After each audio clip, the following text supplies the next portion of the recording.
Foi o tema da reflexão na pastoral durante essa semana e vai ser o tema da nossa mensagem também. Eu quis fazer uma relação entre o nosso mês de missões e a data desse feriado, desse final de semana, do Carnaval. Então, o título aí da pastoral é esse, Missão e Carnaval.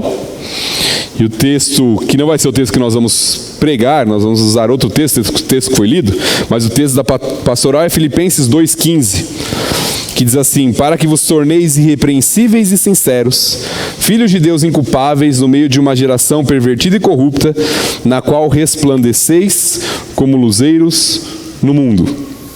A maioria dos historiadores acredita que o Carnaval é uma festa que se originou na Grécia em meados dos anos 600 a 520 a.C. Através desta festa, os gregos realizavam seus cultos em agradecimento aos deuses pela fertilidade do solo e pela produção. O Carnaval da Antiguidade era marcado por grandes festas, onde se comia, bebia e participava de alegres celebrações em uma busca incessante pelos prazeres da carne. Posteriormente, o Carnaval passou a ser uma comemoração adotada pela Igreja Católica, em 590 d.C. Então, muitos acreditam que a origem é grega e muitos anos depois a Igreja Católica adotou. E essa festa carnavalesca surgiu a partir da implantação, no século XI, da Semana Santa pela Igreja Católica, antecedida por 40 dias de jejum, conhecido como Quaresma. Em geral, o Carnaval tem a duração de 4 dias, os dias que antecedem a quarta-feira de cinzas. Em contraste com a Quaresma, tempo de penitência e privação, esses dias são chamados dias gordos, em especial a terça-feira. Dessa forma, as pessoas aproveitariam esses dias para satisfazerem seus desejos carnais e obterem o perdão na quarta de cinzas, introduzindo esse período aí de 40 dias. Assim, é muito fácil percebermos que o Carnaval é uma festa totalmente contrária aos princípios do Evangelho de Cristo, que nos ensina a mortificar a carne e andar no Espírito. Entretanto, muitos afirmam que o cristão deve se fazer presente no Carnaval para cumprir sua missão de ser sal e luz no mundo.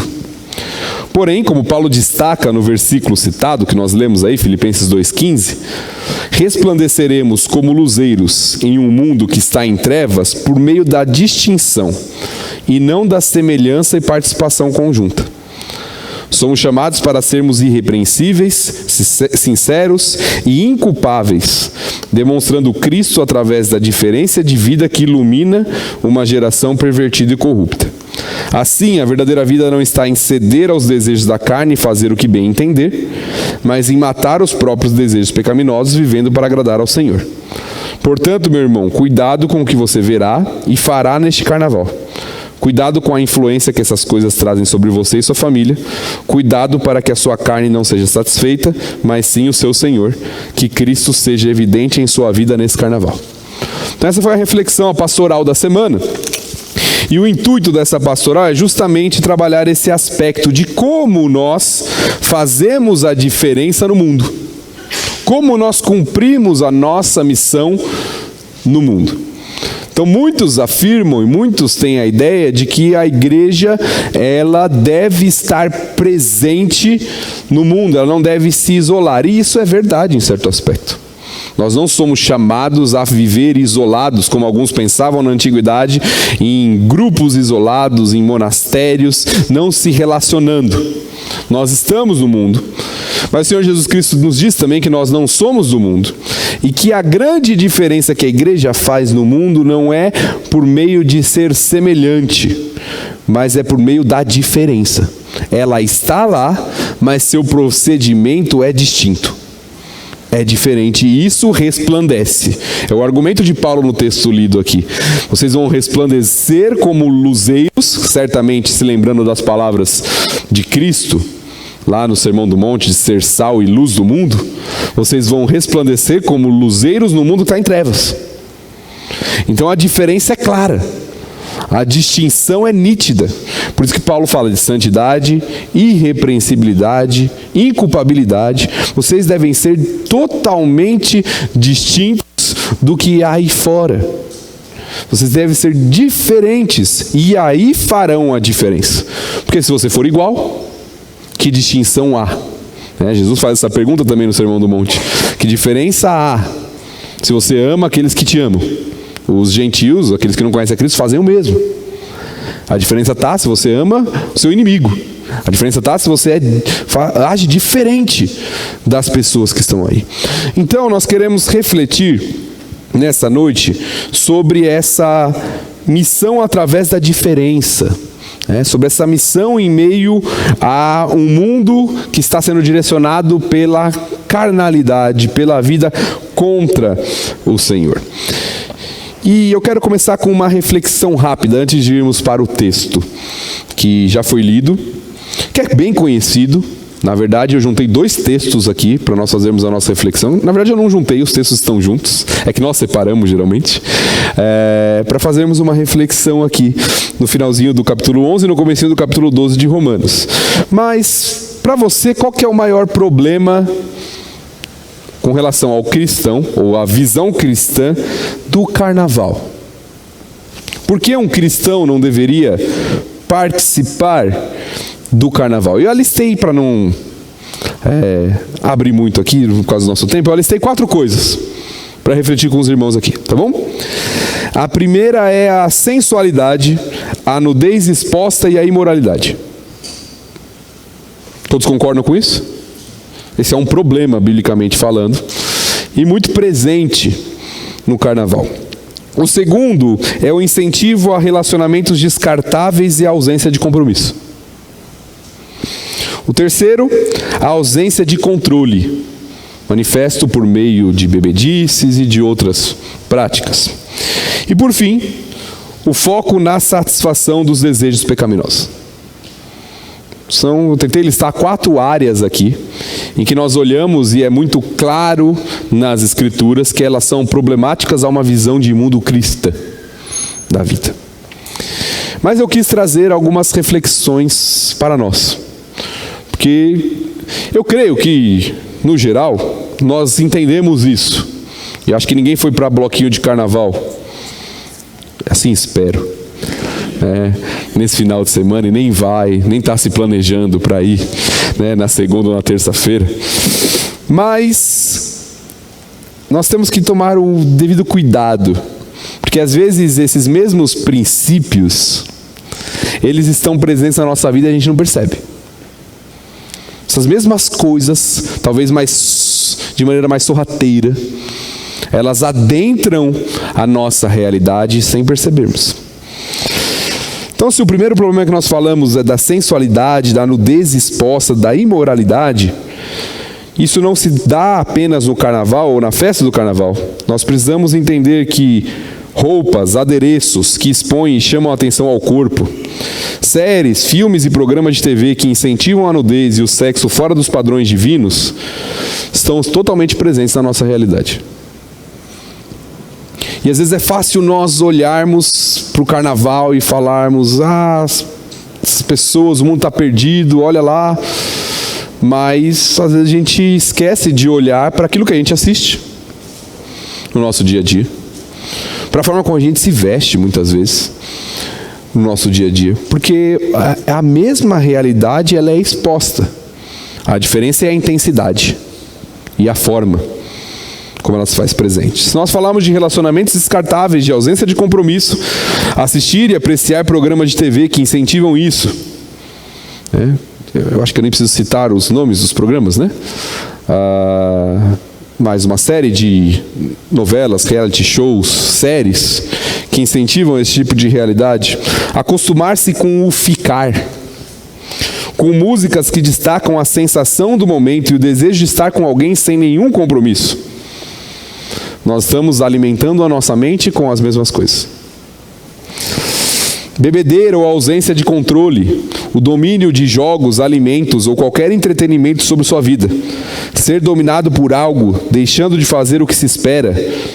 Leitura bíblica, oração, serviço, amor ao próximo, por causa que você está sendo dominado por alguma prática. Ou o foco na satisfação dos desejos pecaminosos, quando eu coloco a minha vontade ou percepção acima do que é bíblico, agradável a Deus, edificante para o próximo. Não participo porque não gosto, não faço porque me custa algo, ou peco porque é prazeroso, não obedecendo porque simplesmente não quero. Não tenho vontade de fazer. Então note como essas coisas podem estar muito mais presentes de maneira sorrateira na nossa vida do que a gente percebe. E qual é a reflexão que eu quero trazer aos irmãos nessa noite?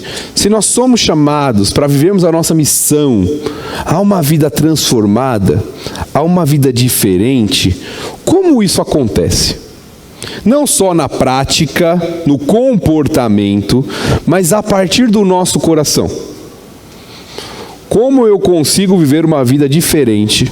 E não só diferente no sentido de que eu não participo do carnaval, eu não vou a bloquinho, eu não assisto isso, mas como a partir do coração é possível uma vida transformada. E esse texto fala sobre isso.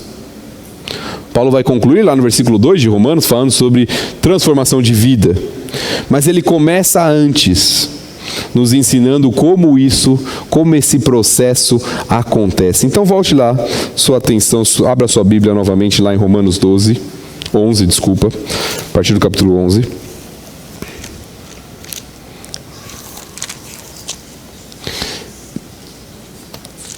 Nós vamos refletir nesse texto.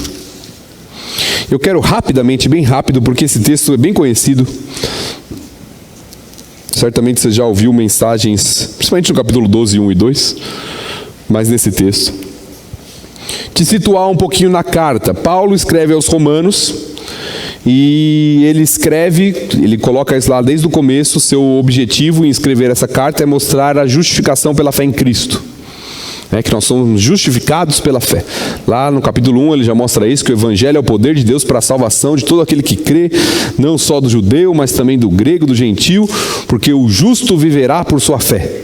E ele vai desenvolver isso durante toda a carta, mostrando a ira de Deus sobre o homem, que todos nós estamos na mesma condição de perdidos e que não conseguimos fazer nada para resolver a nossa situação, mas nós somos justificados não por obras de justiça, mas pela fé em Cristo Jesus. Então esse é o argumento de Paulo em toda a carta. E ele vai mostrando, lá desde o capítulo 1, como essa salvação graciosa nos atinge, nos transforma. Capítulo 6, ele vai falar de santificação, uma vida diferente. Ele vai mostrando tudo isso. E aqui nós chegamos nessa parte da carta, onde Paulo vai começar suas aplicações, principalmente no capítulo 12. No capítulo 11 ele está concluindo com um hino de louvor a Deus, por tudo aquilo que Deus fez, por todo o seu plano salvífico. E no capítulo 12 ele vai começar a parte exortativa. Com base nisso, com base na salvação que você tem em Cristo, você deve viver assim. Uma vida, por isso que ele vai chamar uma vida transformada, uma vida diferente. Mas antes de entrar nisso, Paulo nos dá uma grande lição. E é isso que eu queria que você focasse nessa noite. Porque simplesmente apelar às emoções, ou até mesmo à razão, e falar assim, não, você precisa mudar, não funciona se não houver um poder que possibilite essa mudança. Seria fácil chegar para alguém, se fosse só um apelo à razão e à vontade, e falar assim, não, você não pode mais fazer isso. Uma pessoa que tem um vício, está escravizada nas drogas, por exemplo, você chega assim e fala assim, não, você não pode mais usar drogas, isso faz mal para você. A pessoa sabe disso. Às vezes ela está até tentando, mas de alguma forma ela está presa àquilo. Você já se sentiu assim na sua vida alguma vez? Puxa, eu não quero fazer isso, quero lutar contra isso, e parece que acontece a mesma coisa. Nem sempre o apelo à simples vontade, você tem que parar, resolve. Porque nós precisamos de uma motivação maior e um poder sobrenatural que vem através de Cristo, seu Santo Espírito, que nos capacite a verdadeira mudança. E antes de Paulo falar, mudem de vida, eu rogo a vocês que vocês façam isso, eu exorto que vocês vivam dessa forma, que a vida de vocês seja transformada. Ele vai mostrar, e por isso que eu quis voltar um pouquinho no texto. Nosso foco vai ser o versículo 1 e 2, mas voltar um pouquinho no texto, no versículo 33 do capítulo 11, porque ele mostra como isso é possível. Nós estamos nos versículos 33 a 36 em um hino de louvor que Paulo está apresentando aqui. Como nós falamos, até o final do capítulo 11, Paulo apresentou o plano de salvação. E aqui é como se ele parasse e louvasse ao Senhor por tudo que ele escreveu, por todo o plano de Deus, Tem um autor nesse texto que ele afirma o seguinte: é como se fosse um grande alpinista que, ao chegar no topo do monte, ele olha para trás e contempla. Parece que Paulo escreveu sobre a salvação, sobre o evangelho em Cristo Jesus, e aqui ele para e contempla todo esse plano divino e louva ao Senhor por isso. Então Paulo escreve um hino de louvor. Se na sua Bíblia, algumas Bíblias trazem assim, outras não, tá bom? Mas talvez na sua Bíblia esses versículos eles vão estar escritos de uma forma um pouco mais reduzida na página. Isso indica que é um hino, é uma estrutura poética. Em algumas Bíblias trazem isso, em outras não. Mas na sua você vai ver que a escrita está diferente. Às vezes ela está corrida e ela diminui um pouquinho na página, porque está mostrando que é um hino, um cântico de louvor aqui de Paulo, ou que já existia, que Paulo usou aqui na sua escrita, ao Senhor. E sobre o que é esse hino? Que foi lido aqui, nós vamos reler em partes aqui. É um hino de admiração ao Senhor por seu plano e por sua grandeza. E esse é o primeiro ponto que nós temos que entender de uma vida transformada. Uma vida só será transformada diante do Senhor se houver admiração por quem é Deus e pelo que Ele fez na nossa vida. Para você que está anotando, esse é o primeiro ponto da nossa mensagem. Uma vida transformada começa com admiração por Deus e por seu plano. Olha como Paulo escreve: ó profundidade. É como se Paulo estivesse falando assim: como é profundo, como é profunda a riqueza, a sabedoria e o conhecimento de Deus. Como são insondáveis os seus juízos e quão inescrutáveis os seus caminhos. Quem, pois, conheceu a mente do Senhor, ou quem foi o seu conselheiro? Ou quem primeiro deu a ele para que lhe venha a ser restituído?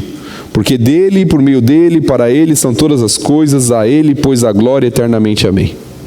Então note que nós cantamos parte, pelo menos, desse trecho aqui numa música, mas ele é uma reação de Paulo. Paulo está reagindo a quem é Deus e ao que Deus fez na vida dele. E ele reage assim: Deus é muito sábio. Como Deus é sábio, como Deus conhece, como Deus é rico, como Deus é insondável. Paulo está admirado, essa é a expressão que o texto nos sugere, até pela forma como ele escreve. Ele usa artifícios aqui de escrita para expressar emoção. O que é chamado na língua portuguesa de interjeição, para aqueles que gostam de gramática. Paulo começa com assim: como é profundo, como Deus é rico, como Deus é sábio, como Deus é conhecedor de todas as coisas. Ele é insondável. Por mais que a gente possa tentar conhecê-lo, ele é muito maior do que a nossa mente limitada. Ele é muito grande, o seu plano é perfeito. Toda mudança verdadeira diante de Deus só acontece quando há admiração por quem Deus é e pelo que Deus está fazendo. Se você não ama a Deus, se você não se admira com o que Deus está fazendo, com a salvação que Ele te deu, com a transformação de vida que Ele pode fazer na sua vida, se você não se admira com o pecado que foi vencido na cruz, com a escravidão que foi tirada, você não vai querer uma vida transformada. Tudo começa nesse ponto. Começa na admiração por Deus e por seu plano. E Paulo vai colocando isso de maneira poética, bem bonita, e ele vai mostrando, e ele começa a fazer perguntas no texto para mostrar isso. Perguntas que estão relacionadas ao que ele disse em cima. Então lá no versículo 34 ele fala assim: quem conheceu a mente do Senhor? Ele tinha falado que a profundidade do conhecimento de Deus. Lembra? O conhecimento de Deus é muito profundo. Ele pergunta: quem conheceu a mente de Deus? Quem sabe o que está na mente de Deus? Quem é que consegue conhecer tudo que está na mente de um Deus infinito, que tem todo o conhecimento e toda a sabedoria? Qual é a pergunta? Qual é a resposta lógica da pergunta de Paulo? Ninguém. É uma pergunta retórica. Quem conhece a mente do Senhor? Ninguém pode conhecer a mente de Deus. Deus conhece tudo. Nós somos limitados. Paulo está fazendo um contraste com essas perguntas entre a grandeza de Deus e a nossa limitação.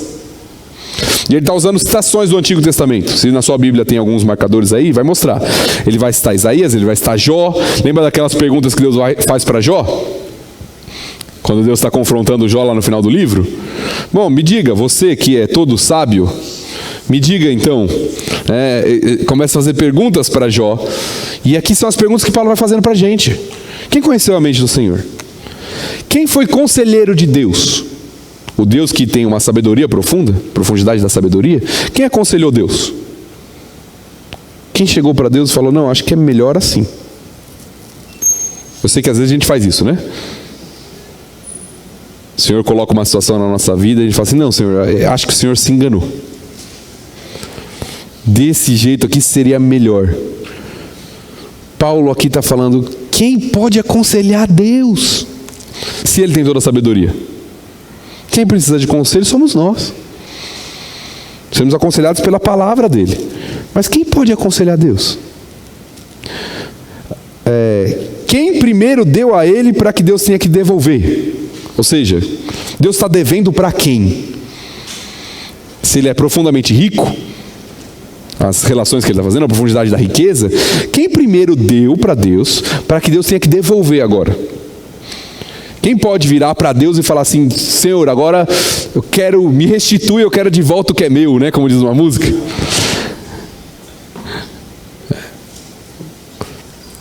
Quem pode virar para Deus e falar assim, não, Senhor, eu exijo que o Senhor, eu tenho direito a isso.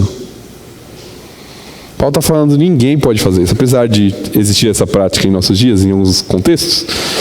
Paulo está falando, Deus não deve nada para ninguém. Ele é o dono de todas as coisas. E aí ele conclui com a parte mais famosa do texto, né?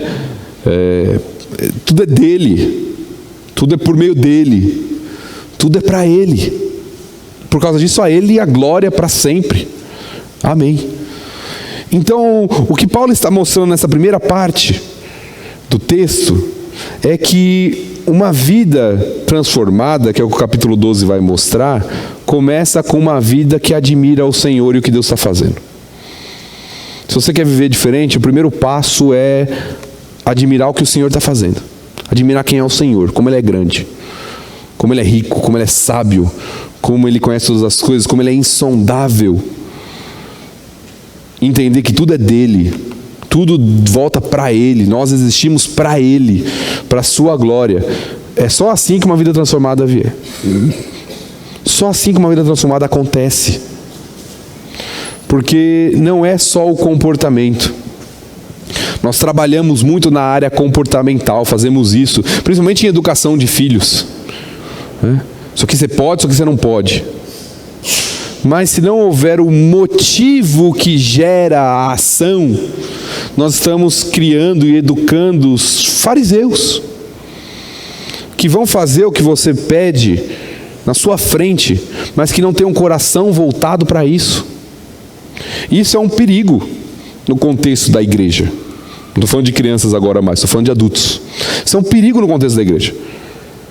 Porque comportamento é fácil de ser simulado. É fácil de ser imitado. Aqui no domingo, parece que ninguém tem pecado. Tá todo mundo arrumadinho. Ô irmão, tudo bom, meu irmão? A graça e a paz, né? A gente não usa muito esses vocábulos aqui, mas tá tudo no seu lugar.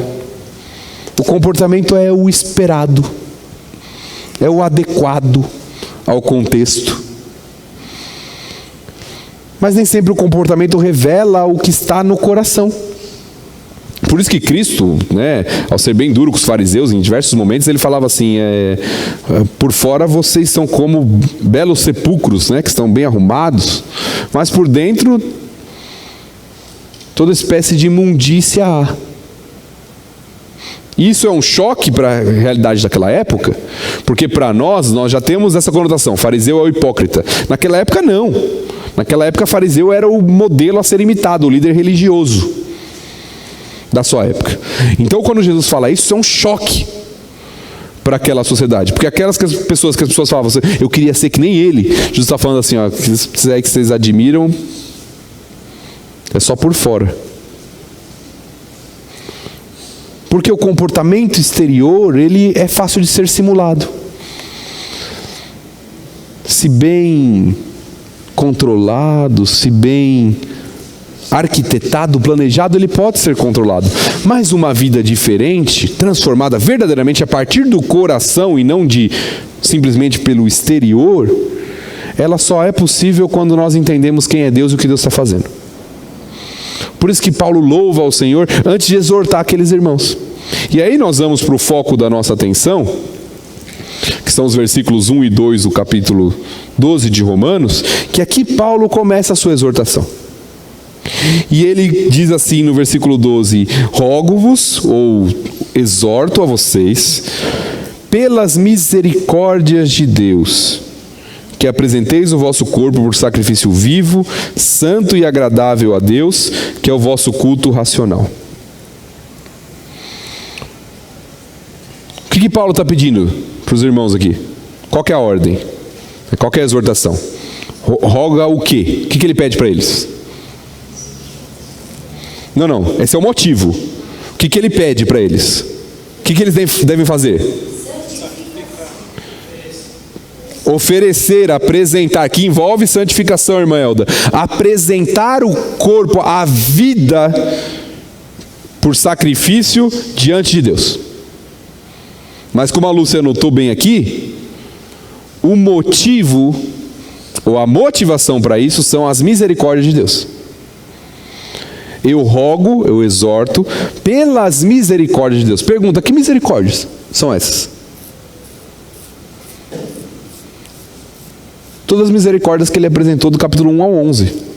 Eu sei que a gente está no meio, né? Quem sabe um dia o Senhor nos dá a oportunidade de... Alguns já pediram isso, né? De expor Romanos. Seria um desafio, né? 16 capítulos, né? Ficaríamos alguns anos aqui expondo Romanos. Mas nós estamos no meio, na verdade já para o fim da carta. Mas Paulo está falando de tudo aquilo que ele apresentou. O plano de Deus de justificar pela fé em Cristo Jesus e santificar um povo para a sua própria glória. E aí Paulo olha aqui e fala, eu exorto vocês com base nas misericórdias que eu acabei de apresentar. Pela misericórdia de Deus que salvou vocês, que resgatou vocês da escravidão, que resgatou vocês do inferno, que resgatou vocês de uma vida sob a ira de Deus, com base nessa misericórdia, vocês vivam assim. Por isso que o finalzinho do capítulo 11 nos mostra o motivo, a razão. Sem gratidão, sem amor pelo que o Senhor fez na sua vida, não há vida transformada. Talvez haja comportamento diferente para se adequar a uma realidade social, eclesiástica, como a igreja. Mas não há vida transformada. O motivo para a transformação é a misericórdia de Deus. Eu só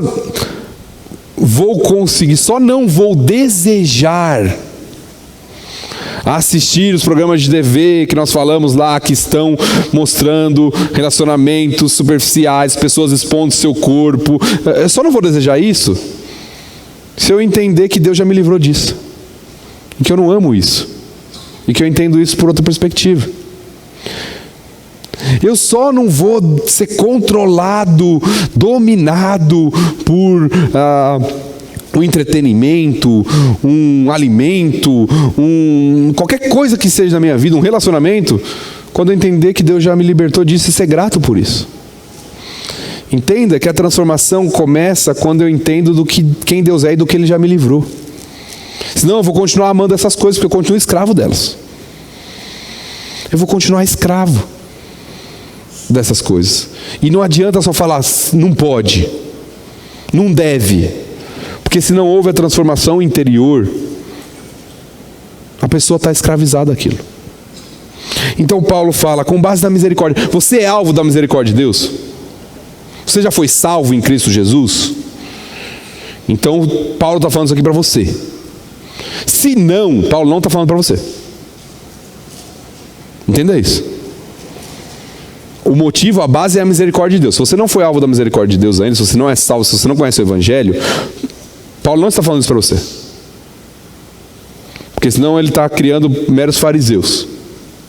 Paulo está falando para aqueles que já foram alvo da misericórdia de Deus. Você já foi alvo da misericórdia de Deus? Você entende o Evangelho de Cristo Jesus? Você entende do que Deus te livrou? Você entende o que é a salvação? Então Paulo vai começar algumas exortações. E a primeira é essa: apresenteis o vosso corpo por sacrifício vivo, santo e agradável a Deus, que é vosso culto racional. Qual é a imagem que Paulo está trazendo aqui à nossa mente? Quando Paulo fala isso, o que vem à sua mente aqui quando Paulo fala isso? Apresentar o vosso corpo como sacrifício. Do que ele está falando? Lá do Antigo Testamento, né? Dos sacrifícios que Deus exigia do seu povo. Se você conhece um pouquinho, se você não pulou na sua leitura bíblica o livro de Levítico,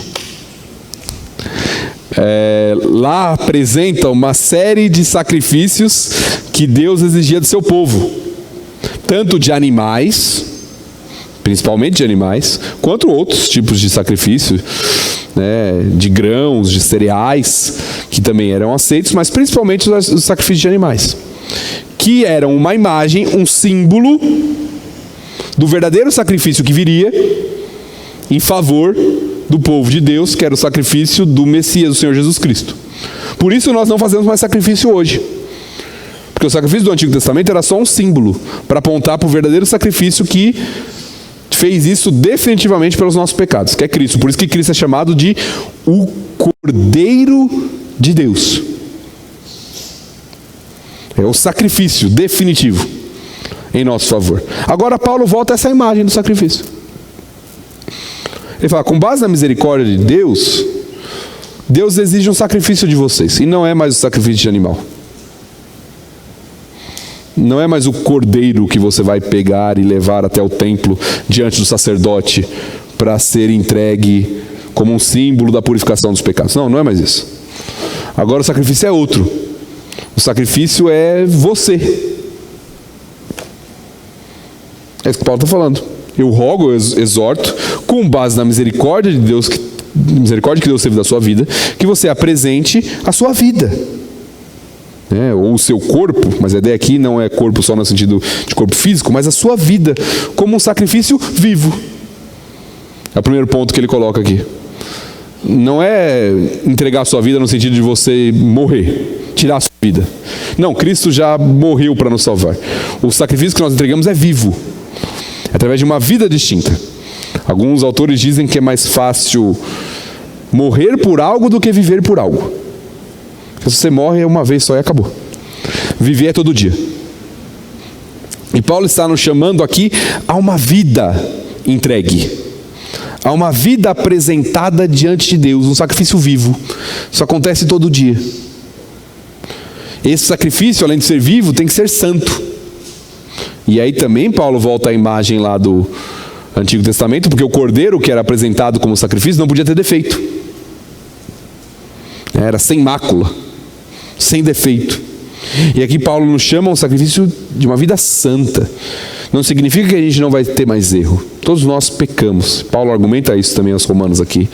Mas significa que a nossa vida precisa ser diferente. Precisa ser distinta. Separada. Essa é a ideia da palavra santo. Separado. Separado para Deus. Nós somos imperfeitos. Temos nossos erros e pecados. Mas é uma vida separada. Não é uma vida mais igual a que era antes. É uma vida que está em transformação. É uma vida que está diferente. E agradável a Deus. É a última expressão. Vivo, santo e agradável a Deus. Essa era a grande preocupação do sacrifício do Antigo Testamento, meu irmão. Eu sei que a gente vive numa sociedade que inverteu as coisas. Na época bíblica, do contexto judeu, a grande preocupação era no culto, nesse momento de entrega do sacrifício, era se Deus ia se agradar ou não. Ficava na expectativa. O sacerdote entrava, apresentava oferta, o povo ficava na expectativa. O sacerdote saiu vivo, ótimo, Deus aceitou a oferta. Festa no povo. Alegria. O sacerdote morreu, Deus não aceitou a oferta do povo. O culto tinha que ser agradável a Deus. Eu sei que nós vivemos numa sociedade que a gente pensa ao contrário. Eu não gostei da música hoje, a mensagem não foi muito legal, o culto não me agradou, não foi muito agradável. Essa preocupação é humanista, da nossa época, não existe isso nas Escrituras. O culto tem que ser agradável a Deus. Eu não gosto, não tem problema, Deus não está preocupado com isso. Eu não achei legal, também não tem problema. Em nenhum momento Deus está preocupado com isso. O culto tem que ser agradável a Deus. É lógico que tem espaço para ele ser contemporâneo. Nós cantamos músicas distintas, nós fazemos de formas diferentes, existe certa liberdade, mas o culto não é para nos agradar. Nunca foi. Nunca deve ser. O culto é para agradar ao Senhor. E o culto que Paulo chama aqui é o culto da igreja, mas é o culto do indivíduo, é a vida. A vida, se ele terminou no capítulo 11 dizendo que tudo é dele, por meio dele, para ele, isso inclui a vida, a sua vida, a nossa vida. Tem que ser agradável a ele. Mas eu não gosto disso, não importa. Mas eu quero isso. O que importa é se algo está sendo agradável a Deus. É isso que Paulo está falando. E aí ele diz que é o vosso culto racional. E ele vai ligar isso com o versículo 2, quando falar da renovação da mente. Não a palavra aqui, literalmente traduzindo, a gente tem essa palavra transliterada para o português, é uma palavra grega. A palavra aqui é logikos, que é o vosso culto lógico. A gente traduz como lógico, né? É o vosso culto racional. Paulo está falando, é o esperado.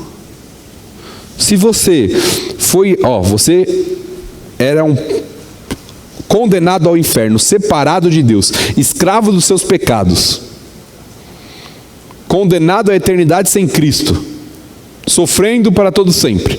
Deus te resgatou de lá pela sua misericórdia. O que é o lógico? Está aqui, Senhor, minha vida é sua. O Senhor fez tudo isso por mim. Eu não tenho mais nada para oferecer, só isso, é pouco. Mas está aqui, é do Senhor. É isso que Paulo está falando. É o culto lógico. É o esperado. É o culto racional de vocês. Uma vida santa, um sacrifício vivo, santo e agradável a Deus. É o vosso culto racional. É o mínimo que nós podemos apresentar diante do Senhor quando nós entendemos quem é Deus e o que Ele fez por nós. É uma vida entregue. Por isso que não faz sentido para aquele que verdadeiramente é do Senhor continuar amando e desejando as coisas lá de fora. Se eu continuo amando e desejando as coisas lá de fora, me conformando, como a gente vai ver no versículo 2, as coisas deste mundo, é bem possível que eu ainda não percebi, não entendi quem é Deus e o que Ele está fazendo. Porque quando eu entendo isso, muda tudo. Muda tudo na vida. Muda a minha percepção de mundo. Eu não vivo mais para isso. Isso não faz mais sentido. Eu tenho até aversão a isso agora. Minha vida tem outro sentido. É para outra coisa. Tem outro propósito. E aí Paulo no versículo 2 ele conclui o seu raciocínio dizendo: e não vos conformeis, ou na versão do irmão Jonathan lida com a linguagem melhor para o entendimento, e não vos amoldeis, né? NVI? E não vos amoldeis, não tomem o molde, ou não tomem a forma. Tá? Porque às vezes conformar pode dar a ideia simplesmente de estou conformado com isso. Não, a ideia aqui é: não tome a forma disso. Não seja como. Não pegue o molde. Sabe quando você pega aquela vasilha para fazer pudim? Né? Que você coloca... Deu até fome agora, né? Você coloca lá na vasilha e qual é o formato que ela sai? Não tem certeza? Eu tenho. O formato que ela sai é o formato da forma de pudim, com aquele buraco no meio. Que a gente não sabe por quê, devia não ter, né? Para ter mais pudim ali. Né? Mas com aquele formato no meio. É a forma. E o que Paulo está falando aqui é justamente isso. Não tomem a forma deste mundo. Vocês não podem ser iguais, ter o mesmo molde, serem parecidos com este século, ou com este mundo. E aí é o ponto que nós começamos. A verdadeira missão cristã, a verdadeira vida transformada se dá a partir da diferença. Não de ser igual, mas de ser diferente. Paulo fala em não tomem a forma deste mundo, mas transformai-vos pela renovação da vossa mente. A palavra transformai-vos aqui é aquela palavrinha que nós conhecemos também no português, que é a palavrinha metamorfose. É a palavra usada em muitos contextos, geralmente ligada à imagem da borboleta, quando ela vai mudando de forma, a metamorfose. A palavrinha aqui é essa. Era algo, agora é algo totalmente diferente. Não tomem a forma deste século, mas transformai-vos. Uma metamorfose, uma mudança na vida de vocês.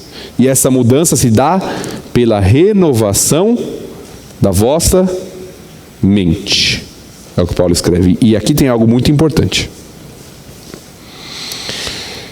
Porque nós vivemos no meio cristão, e a impressão que eu tenho de que muitos têm da vida cristã e da santificação cristã é que ela se dá numa espécie de piloto automático.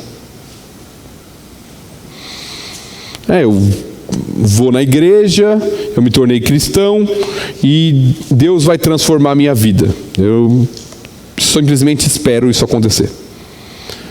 Paulo nos chama aqui a algo ativo nesse processo. Não é simplesmente assim. Isso se dá pela renovação da mente. O que isso significa? Que aquilo que eu alimento a minha mente tem a tendência de transformar quem eu sou, de moldar quem eu sou, tá? Renovação da mente. Se você está exposto a determinado tipo de informação diariamente, você provavelmente vai se tornar aquilo. A influência daquilo na sua vida vai ser muito grande. Por isso que Paulo chama uma renovação da mente.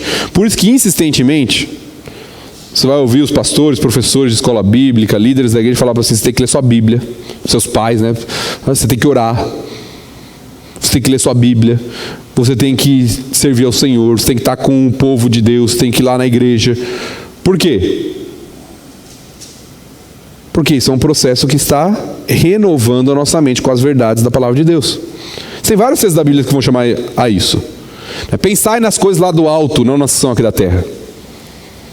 Tudo que é justo, tudo que é puro, tudo que é amável, tudo que é de boa fama, se algum louvor existe, se alguma virtude há, seja isso que ocupe o vosso pensamento.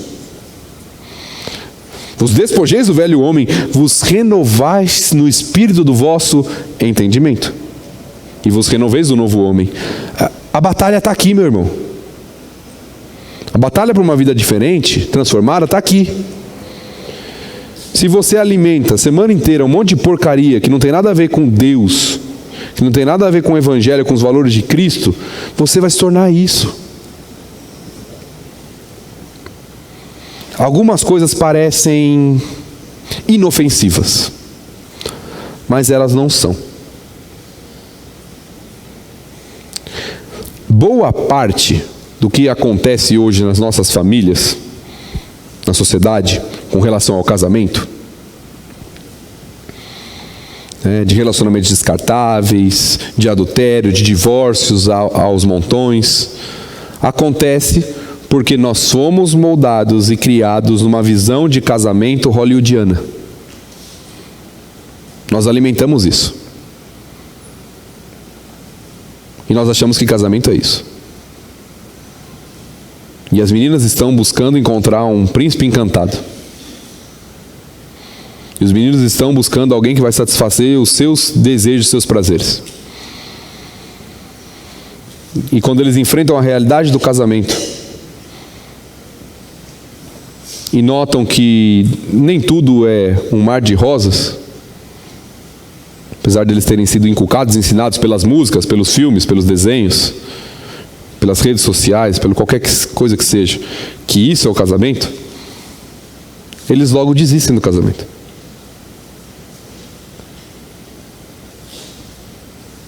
Parece bobeira, mas essa influência está presente na nossa vida sem a gente perceber. Eu estou usando só um exemplo, de diversos exemplos que a gente poderia usar. Paulo está falando, se você não renovar a sua mente, não haverá transformação. A transformação se dá pela renovação da mente. Se você alimenta a sua mente a semana inteira com o que é ruim, vir na igreja e ouvir a mensagem por 1 hora, não vai adiantar.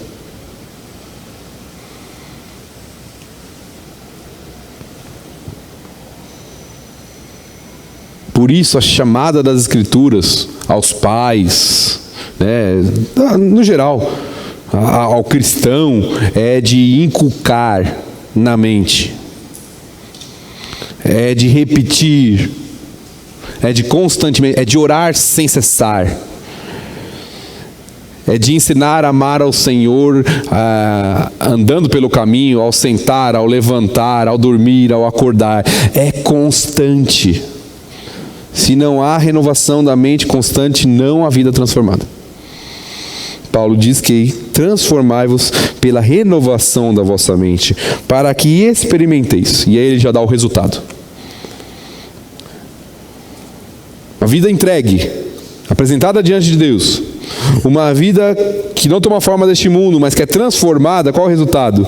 O experimentar, o vivenciar da boa, agradável e perfeita vontade de Deus.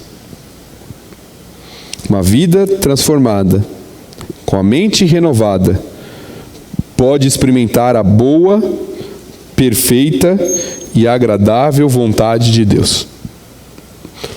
Quando a mente não está renovada, a vida não está transformada, a vontade de Deus, ela não vai nos parecer boa, perfeita e agradável.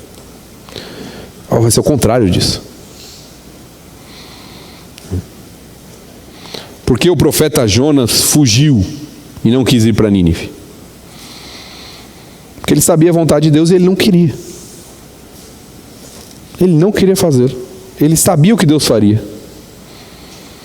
E ele estava tão endurecido em seu coração, sua mente não estava voltada para o Senhor, que ele não queria. E por ter consciência, por conhecer a Deus, e olha o perigo, porque quanto mais você conhece a Deus, se a sua mente e a sua vida não está transformada, por saber o que Deus ia fazer, ele não era ignorante, ele quis fugir de Deus. Então, se minha vida não está transformada, se eu não amo ao Senhor, se eu não percebo quem é Deus, o que Ele está fazendo na minha vida, a sua misericórdia sobre mim, a vontade de Deus não vai me ser agradável. E aí é só uma questão de tempo.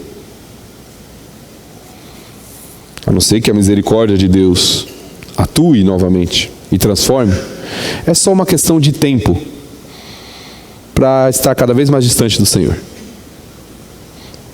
Para ignorar o Senhor, para ignorar os seus princípios, para viver em rebeldia. Porque a mente que não é renovada, a pessoa que não é transformada, ela não vai admirar Deus, não vai admirar seu plano que Deus está fazendo. A vontade de Deus não vai lhe parecer boa, perfeita e agradável. E o resultado é o afastamento. O resultado é o distanciamento. Por mais que haja presença física às vezes. mas o resultado é estar cada vez mais distante do Senhor. Por isso, meu irmão, o desafio que eu queria deixar para vocês nessa noite é que uma vida transformada, ela é fundamental para o cumprimento da missão que o Senhor nos deu. É só por meio de uma vida transformada que nós faremos a diferença nesse mundo. É só por meio de uma vida que resplandece em meio a uma cultura e uma sociedade em trevas que nós poderemos representar o nosso Senhor. Mas que essa vida transformada, ela começa por uma admiração por Deus, por um conhecimento de quem é Deus, por um reconhecimento de que Deus está fazendo, pela sua misericórdia em nós, que vai nos levar a uma vida entregue, transformada, com a mente renovada a cada dia. Vamos orar.